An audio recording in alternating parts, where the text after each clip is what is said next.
Hello guys, how are you? I'm Hardeep Singh. Welcome back to your own YouTube channel. IELTS updates and recent exams. For more updates related to recent IELTS exam writing test topics, listening, reading, practice test, and speaking, you got guesswork. Please, guys, participate in everyday listening and reading practice test to achieve your desired band score in your actual IELTS exam. Please hit the like and subscribe button. Press the bell icon for the upcoming notifications. Don't forget like, subscribe and share my YouTube channel and my Facebook page, IELTS updates and recent exams. This is the IELTS listening test. You will hear a number of different recordings and you will have to answer questions on what you hear. There will be time for you to read the instructions and questions and you will have a chance to check your work. All the recordings will be played once only. The test is in 4 parts. At the end of the test, you will be given 10 minutes to transfer your answers to the answer sheet. Now turn to part 1.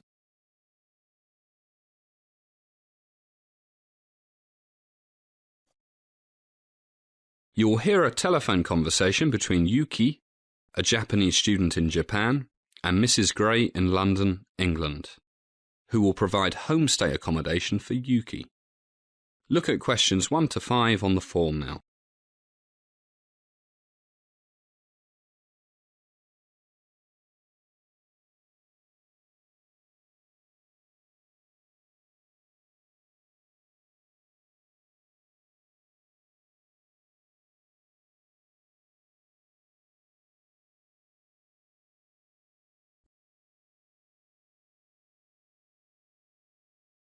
Listen carefully and answer questions 1 to 5. Hello, the Gray residence. Hello, you are Mrs. Gray? Yes, who's calling? I am Yuki Kitashima in Tokyo. Oh, I'm so happy you called. The homestay officer at the college told me you would call in a day or two. Yes, I am very happy to speak with you, Mrs. Gray. I hope I am not calling at an inconvenient time. No, it's perfect. I've just got back from taking the dogs for a walk and put the kettle on for a cup of tea. What time is it where you are, Yuki? It is 3 o'clock in the morning, Mrs. Gray. Oh, dear. You waited up all this time to call me? It is 7 p.m. in London, I think. Exactly. My English teacher told me this is a good time to call English people. They have just had their dinner and then watch television or go to the pub. Ha ha. Well, Fred, that's my husband. He's working a bit late tonight. So we'll go out for dinner when he gets back, probably in an hour or so.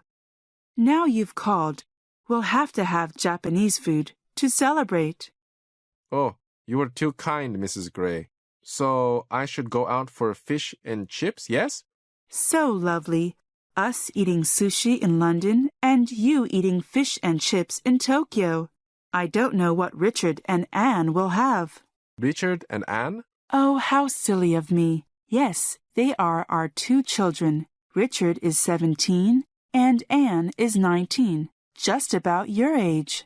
Yes, I am just 20, Mrs. Gray. Look at questions 6 to 10.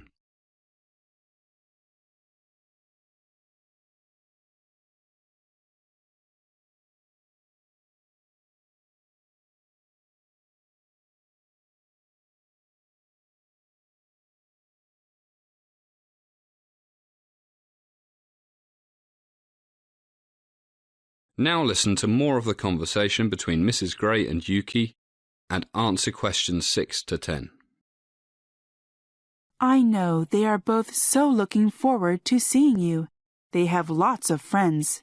John's in his last year at high school, and Anne has just started university near here.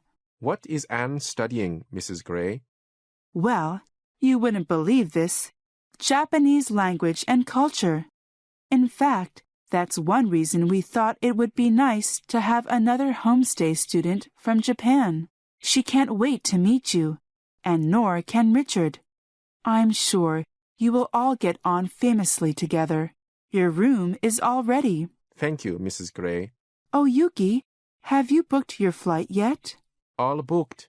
Great. When can we expect you? Let me get a pen. We'll all meet you at the airport. Thank you so much. I arrive at Heathrow Airport next Wednesday, the 15th at 10:30 a.m. Your flight, Yuki? Japan Airlines JA2674. I will go to the travel agent this morning to pick up my ticket. Then I will confirm details by email. Lots of luggage, Mrs. Gray. No problem, Yuki. We'll write a big sign so you can recognize us. We are sure you will feel at home with us. Thank you very much, Mrs. Gray.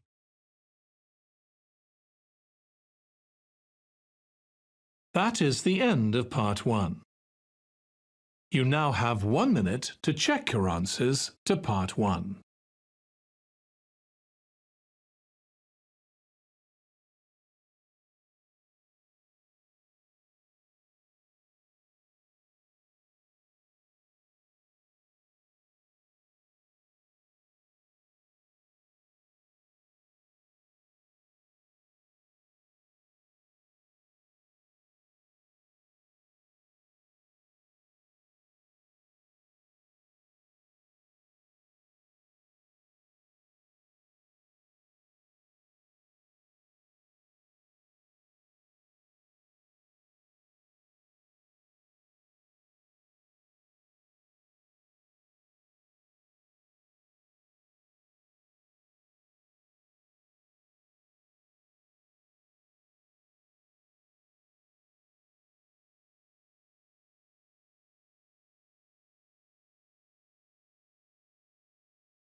Part 2. You're going to hear the immigration officer at a British embassy explaining the visa application process to a group of people who wish to go to the United Kingdom. First, look at questions 11 to 16.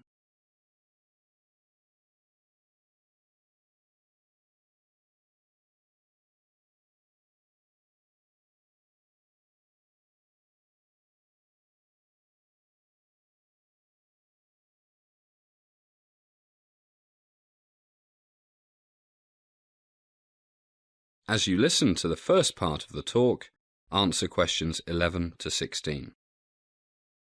Good morning. I'm the head visa officer here. Welcome to our monthly talk on applying for British visa. We used to give everybody photocopies of the different forms you have to fill in, but found that was rather expensive. So to save money and paper, we now use slides that you can see on the screen behind me. By the way, this and the other forms you will see are the same forms that you will see if you go online to UK Visas, that's one word, .gov.uk. They are very similar to the hard copy you will find in our offices. The first question, do you need a visa to enter the UK? If you are not a British citizen or a citizen of one of the European Economic Area countries, you may need an entry clearance before you travel to the UK. Entry clearance means the application process for people who need a visa to travel to the United Kingdom and for those who don't need a visa for a short stay. How short depends on their nationality, but who intend a longer stay or to settle in the UK. People from certain countries, known as visa nationals, the first type I mentioned, need an entry clearance to enter the UK for any reason. Those from other countries need only one for certain reasons. For example, to live as the wife or husband of a British citizen. The entry clearance certificate, that we all call a visa, is placed in your passport or travel document. The job of an entry clearance officer at a British embassy or consulate or other mission overseas is to decide if you qualify for entry before you travel to the United Kingdom. These officers stick to very strict rules and procedures. If you need to find out more, then you can click on the Immigration Rules and Diplomatic Service Procedures Entry Clearance.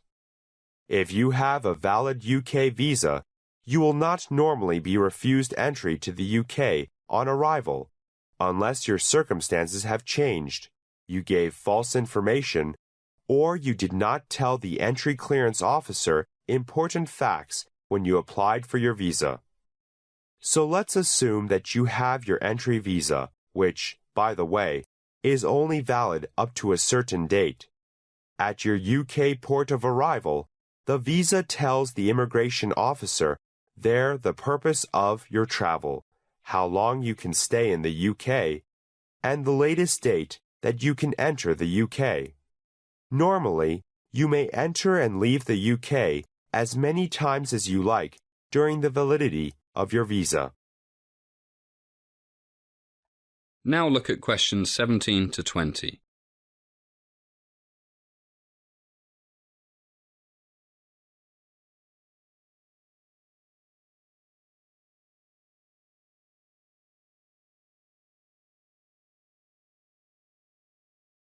As the talk continues, answer questions 17 to 20. Okay, let's go back to the question. Do you need a visa? If you look on the screen now, you will see a picture of the first page of the form. Do I need a UK visa? We find that a few people spend hours filling out visa application forms, only to discover that they don't need a visa. You can use this questionnaire to find out if you need a visa or entry clearance to enter or transit through the UK. Please note that the rules can change sometimes, so it's a good idea to visit the news page and the Visa and DATV Nationals page. You can see that this is recommended on the form. Going down the form, we see the Purpose of Visit section, au pair, business, doctor, medical treatment, to see one's fiancé, returning resident, student for more than 6 months, and dozens more. I must stress again that it is very important that you answer all the questions truthfully and accurately. Even an accidental mistake can ruin your chances of getting a visa, possibly forever. Next, we have country of nationality. Please note that this refers to the passport you hold or that you will hold, and not to where you are living or staying now. That is the next question, current location, which is quite simple. So as well helping you find out if you need a visa, you can also find out where you should make your application, as well as which application form you need to fill in, and which guidance note you should read. Now, some of you here I know wish to sponsor a visitor to the UK, and others of you have a sponsor for your visit. The basic rules applying to a sponsored visitor are: 1. He or she wishes to stay in the UK as a visitor for no more than 6 months. 2. He or she intends to leave the United Kingdom on completion of his or her visit. And 3. He or she has enough money to live without working and without needing help from public funds, such as income support or housing benefit.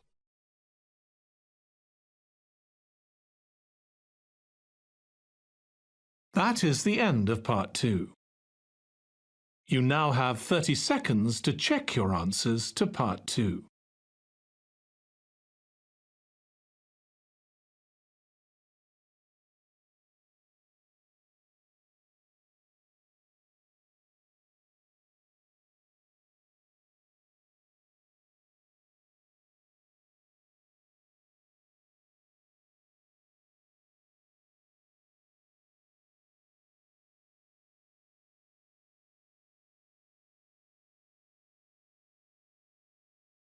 Part 3.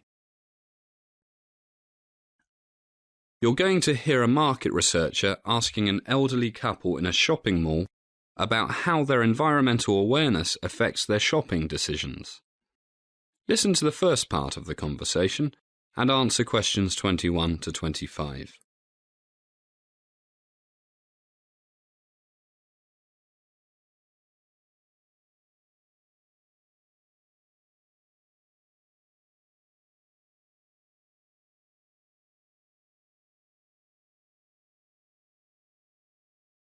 Good morning, madam, sir. My name is Bob Smith. I'm doing a survey of people's shopping preferences and how it relates to their thoughts about the environment. I'd be very grateful if you could spare a few minutes of your time. The environment, you say? Well, I think it's very important. It's terrible what's happening. You can't pick up a newspaper without reading about melting ice caps and tigers going extinct. I'm very worried about my grandchildren's future. Oh, don't carry on, dear. Are we going to help this gentleman, or do you have to get to your meeting? It's the environment. Of course we're going to help him. My meeting can wait. Looks like we can spare you a few minutes. By the way, what's your name again? Bob? Right, Bob. I'm John, and this is Joan. Great. Good to meet you. You don't mind me asking who you are doing this for and what the purpose is? I don't want to go out giving information that will help those big corporations sell more junk food to children. Don't worry, it's the opposite. I work for the Green Market Research Company based in West London. We specialize in helping environmentally responsible companies tell consumers why they should buy their products, rather than products that have a more damaging effect on the environment. Well, that's a good thing. All those poisons the big companies are putting in our food and air. Have you read about the polar bears and seals in the Arctic having very high levels of PCBs, pesticides, and lots of other terrible things in them? And there are no factories where they live. It's okay, dear. Why don't we see what the gentleman wants to know?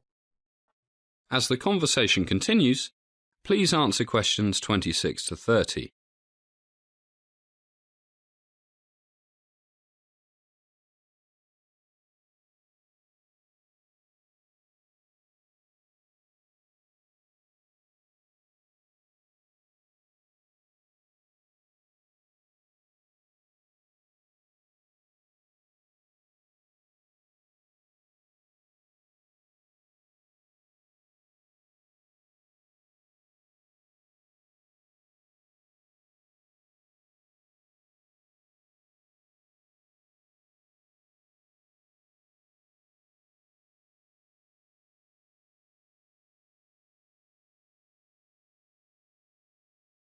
Yes, well, thank you, sir. Look, why don't we sit down at that table? Can I get you a coffee, tea, or something? Oh, I'd love a cup of tea. My husband always has black coffee. Sure. Anyway, can I begin by asking you what you believe is the most serious environmental problem humans are facing nowadays? Well, there are so many. But since I retired, I've been doing a lot of reading about this. So much information on the internet. I think it's climate change, global warming. Global warming. And John, may I call you John? Please do. And does this make any difference to your shopping decisions? It certainly does. For example, we bought a new fridge a week ago. We're both pensioners, so we're a bit careful about how we spend our money. We had already decided we didn't need such a big fridge. We'd had the old one since the kids left home over 20 years. But we also decided to look for the most energy-efficient fridge. Yes, it cost £20 more than the second most efficient one. But John worked out we would soon save more on our electricity bill. So what was the main reason you chose the most expensive one? Saving money or saving energy to reduce the effect on global warming? Oh, global warming, certainly. The money savings were secondary. And did the salesman where you bought it mention global warming before you did that? Oh, no. I think he thought we were a bit strange, but he was too polite to show it. But he did point out the lower electricity bills. And you, Joan? What do you think is the most serious environmental problem? Well, John and I both agree that it is global warming. What about the second most serious? Oh, it must be all those pesticides and other chemicals. Do you know that we are all walking around with hundreds of chemicals inside us that Mother Nature never intended to be there? John, what was that name they used? P.O. something. Persistent organic pollutants, dear. POPs. That's it. POPs. Well, they're so harmful. All that cancer. It's terrible. I agree. And what difference, if any, does this make to your shopping? Well, we love gardening, so we grow most of our own vegetables now. But when we buy food, we always go to the health food store and buy organic fruits and vegetables, and our children do the same now. It costs a bit more, but it's getting cheaper as more and more people insist on it. And the farmers are happy not to work with all those pesticides and herbicides, so we try to do our bit for the planet. That's great.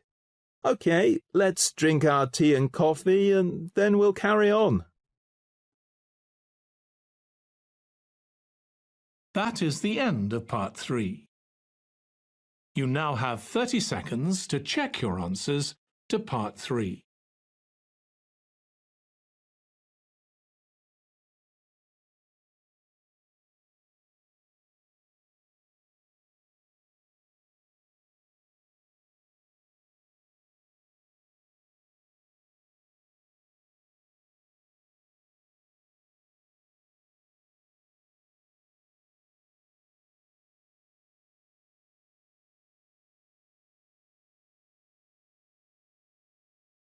Part 4.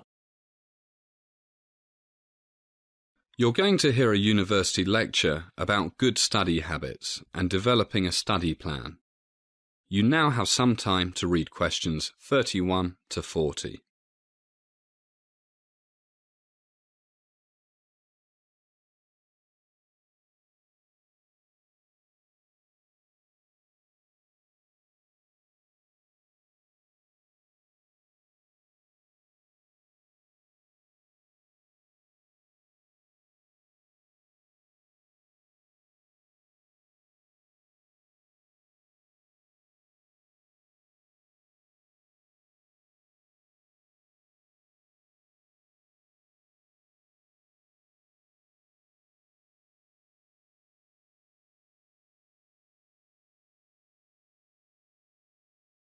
Good morning, everybody. As most of you know, I'm Professor Rosemary Parkinson, and as I'm sure you all know, else you wouldn't be here, I'm going to give a talk on good study habits and developing a study plan. First of all, why do I think such a talk will be helpful to you? After all, you are all first-year university students, although I see some familiar faces here. So I guess some of you have been at our university for much more than a week or so. But the point is, you've all been students for 12 years or more, so surely you know all about studying. Well, it seems rather strange, but all of us spend years at school learning maths, physics, chemistry, history, languages, all sorts of things. But how many of us have ever been to a class where they try to teach us how to learn, how to study, in the most efficient and enjoyable way? I say enjoyable because learning things we don't enjoy learning, that we think we have no interest in, is such a bore. But in fact, many studies show that most of us enjoy studying most things if we do it right. If we study properly in an active way that constantly uses our creativity, that makes us excited about what is coming next, that gives us the satisfaction of having solved a problem. How many of you know people who hate studying but love doing crosswords or playing computer games that challenge their minds and their reflexes? Lots of you, I'm sure. Well, one objective is to learn to enjoy studying in the same way we enjoy those crosswords and computer games. Okay, we'll come back to that later. Now, I want to discuss a few basics. 1. Regular exercise.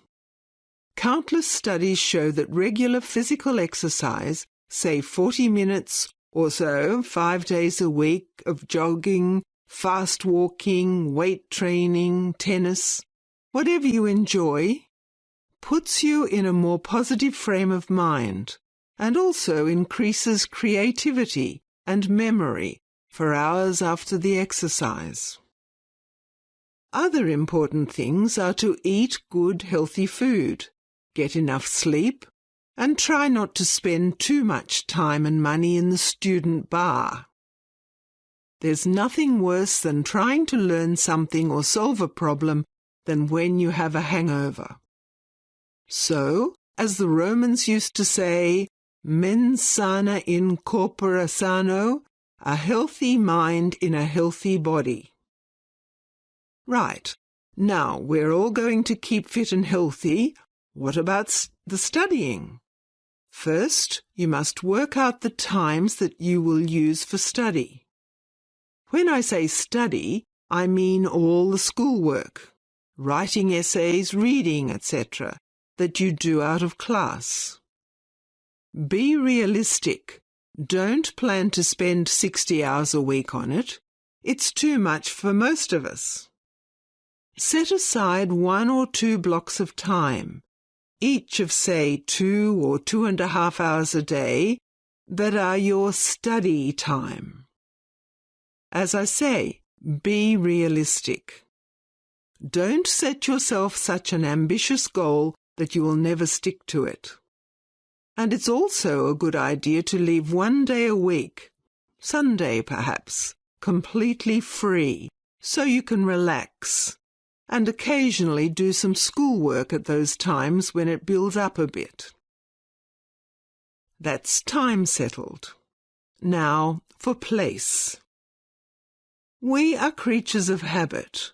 We do things better when we do them in places that we associate with a particular activity, in this case, studying. So it's best to try and set aside a quiet place, perhaps your bedroom, a study if you have one, which is where you study. When the weather is nice, it could be outdoors. Nothing is nicer than reading and thinking about that novel you have to read for English Literature 101 on a quiet, grassy bank by a stream on a sunny day. And we mustn't forget the library. Most of us find that studying, surrounded by the learning of centuries, is inspiring, as though studying is the only proper thing to do in a library. Okay, time, place, what next? It is questions. Before you set out to read something, always ask yourself, what questions do I want and expect to be answered in this chapter or this paper? Don't simply start reading and hoping to absorb information like a sponge. Give the information somewhere to go, like little hooks in your brain to hang it on. These hooks are the questions you've thought of. And don't try to do too much at a time. After, say, 40 or 50 minutes, put the book down and tell yourself what you've learnt, what questions have been answered, what it means. Spend a few minutes on this and take a short walk while you're doing it.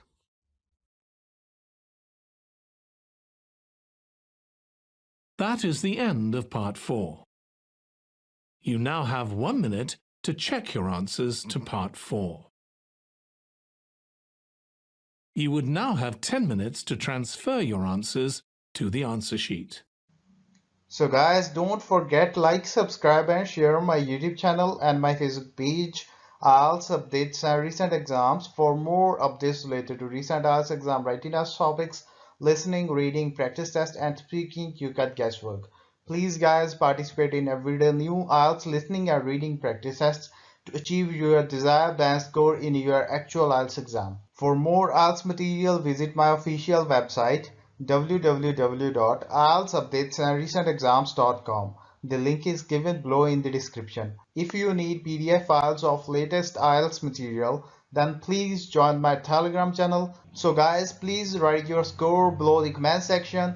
Again, thanks for listening. God bless you all guys. Stay tuned, stay safe.